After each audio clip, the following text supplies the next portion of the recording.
فضائل اہل بیت علیہم السلام میں چند معتبر حدیثیں۔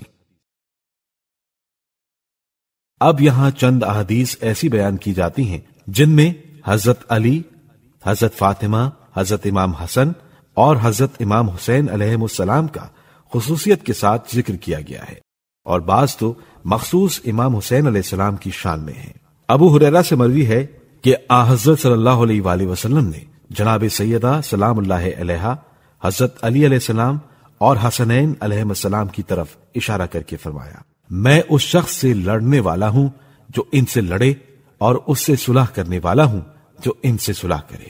حضرت ابو بکر سے منقول ہے کہ ایک خیمے میں حضرت رسول خدا علی مرتضی، فاطمہ زہرا اور حسنین علیہ السلام تشریف فرما تھے۔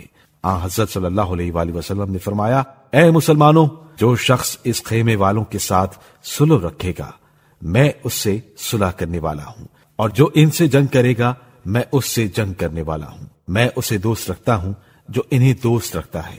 جو شخص نیک بخت اور پاکیزہ ولادت ہوگا وہ انہیں دوست رکھے گا، اور جو بدبخت ناپاک ولادت والا ہوگا وہ انہیں دوست نہیں رکھے گا۔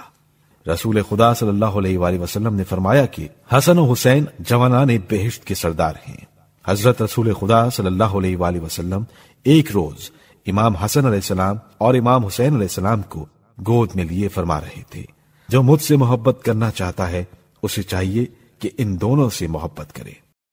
حضرت رسول خدا صلی اللہ علیہ وآلہ وسلم نے فرمایا، حسین مجھ سے ہے اور میں حسین سے ہوں، خدا بندہ اسے دوست رکھ جو حسین کو دوست رکھے۔ حسین سبت ہے اسباط میں سے۔ امام حسین علیہ السلام پیغمبر اکرم صلی اللہ علیہ وآلہ وسلم کی حیات کے دوران۔ امام حسین علیہ السلام نے اپنی حیات کے تقریباً 7 سال نبی اکرم صلی اللہ علیہ وآلہ وسلم کے زیر سایہ گزارے۔ اس دور کے بارے میں تاریخی مآخذ میں سب سے زیادہ حضرت صلی اللہ علیہ وآلہ وسلم کی آپ اور آپ کے بھائی حضرت امام حسن علیہ السلام سے محبت نقل ہوئی ہے۔ آپ علیہ السلام کے بچپن کا ایک اہم واقعہ نجران کے عیسائیوں سے مباہلہ کرنے کے لیے اپنے جد امجد، والد بزرگوار، والدہ گرامی اور بھائی کے ساتھ جانا ہے، جس میں آپ اور آپ کے بھائی آیت مباہلہ میں ابناء کے مصداق تھے۔ نیز آیت تطہیر کی شان نزول میں بھی اہل بیت کا ایک مصداق قرار پائے، اور سورہ دہر جو اہل بیت کی شان میں نازل ہوئی اس واقعے میں آپ علیہ السلام اہل بیت علیہ السلام میں سے ایک تھے۔ وصال رسول خدا صلی اللہ علیہ وآلہ وسلم کے بعد کے حالات۔ افسوس ہے کہ جن لوگوں کی محبت و اطاعت و تعظیم کے متعلق حضرت رسول خدا صلی اللہ علیہ وآلہ وسلم نے بار بار تاکید فرمائی تھی، اپنی انتہائی محبت کا اظہار کیا تھا، جن کے فضائل میں قرآنی آیات نازل ہوئی تھیں، جو اسلام کے بہترین خدمت گزار اور شریعت محمدی کے سچے محافظ تھے۔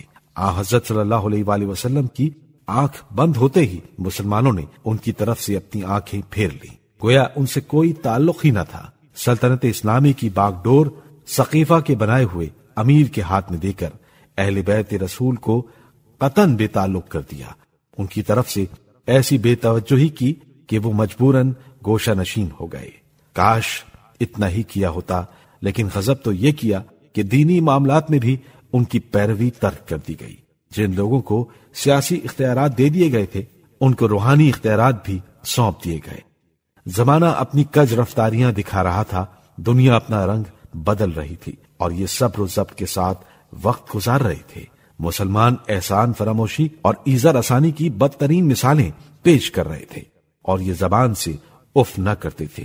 ایسے نازک وقت میں جبکہ کمزور سے کمزور آدمیوں کی رگوں میں بھی خون جذبہ انتقام میں جوش مارنے لگتا ہے، حضرت علی علیہ السلام رسول خدا کی وصیت کی بنا پر اپنے انتہائی صبر و ضبط کا مظاہرہ کر رہے تھے۔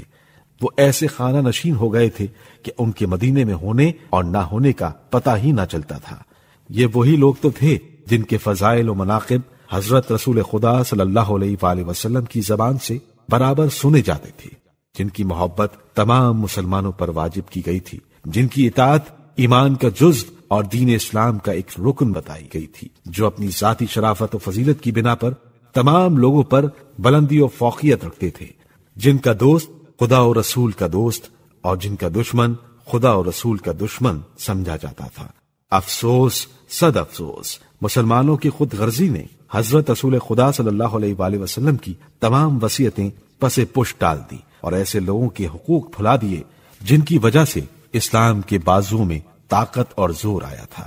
خلفائے ثلاثہ کی خلافت کا زمانہ دراصل ایک ایسا زمانہ ہے جس میں امیر المومنین اور ان کا خانوادہ معاشرے میں نمایاں طور پر نظر نہیں آتا اور نہ حکومتی مسائل میں ان کو مداخلت کی فرصت دی جاتی۔ اسی طرح امام علی اور امام حسن و حسین کی سیاسی فعالیت پر کڑی نگاہ رکھی جاتی تھی۔ ابتدائی خلافت میں ثقیفہ کے واقعے کے بعد، بالخصوص جناب فاطمہ علیہ السلام کی شہادت کے بعد، امام علی کو معاشرے والوں نے تنہا کر دیا تھا۔ یہی وجہ ہے کہ پہلے 3 خلفاء کے دور میں امام علی علیہ السلام، بالخصوص امام حسن علیہ السلام اور امام حسین علیہ السلام کے بہت کم حالات کتابوں میں وارد ہوئے ہیں۔